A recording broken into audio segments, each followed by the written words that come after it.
feeling a little imposed upon, and a whole lot unneeded, in walked Lucifer himself, wearing mismatched faded black, reflecting some hard times of his own.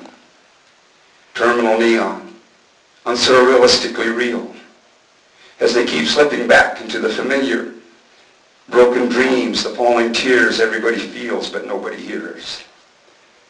And the democratization of the sheep. The white sheep don't trust the black sheep. And it's all the shepherd's idea.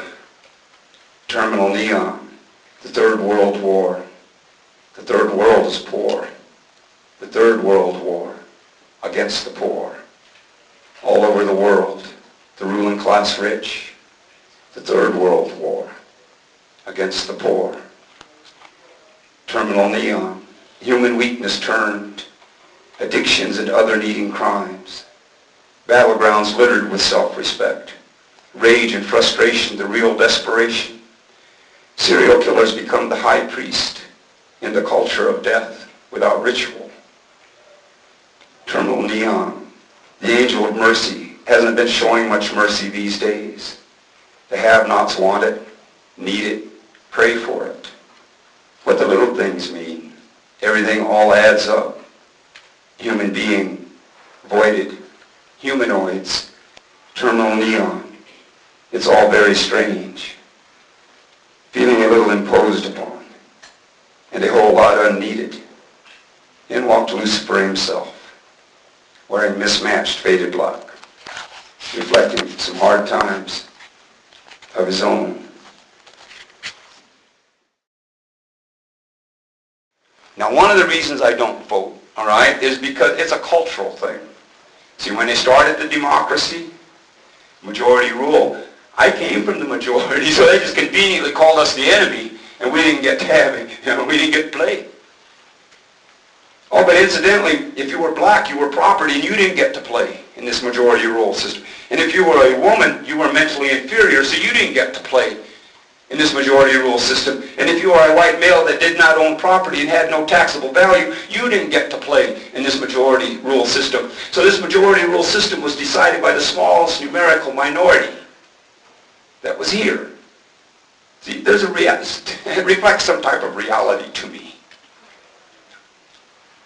And then, but for my culture, after they hunted us down and exterminated us to the smallest numerical minority here, then they said, come play.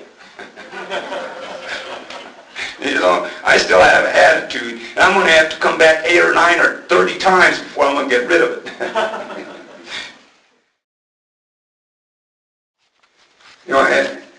And I want to say this to students, in a way, my generation, we did the best that we could being who we were, right? But the thing that I think was the biggest miscue, see, is that we never really passed on to you what we learned from our experiences. And so we left you, we're leaving you a real serious situation. We really are. But if you trust yourself, like yourself, trust yourself, you have no reason to not like yourself. Use my theory. I don't always like what I do, but I like myself. All right? Well, there's something there. All right? But you have no reason not to. See, because in life about this, because you're too, the reality is you're too young to even be paranoid and insecure. I'm not saying you are, but if you are, okay. That's a crime right there. And it really, truly is. It truly is. You're too young to even have to think that. To have the stuff that's been, the fears and the insecurities and all that stuff that's been put there. But it's been done.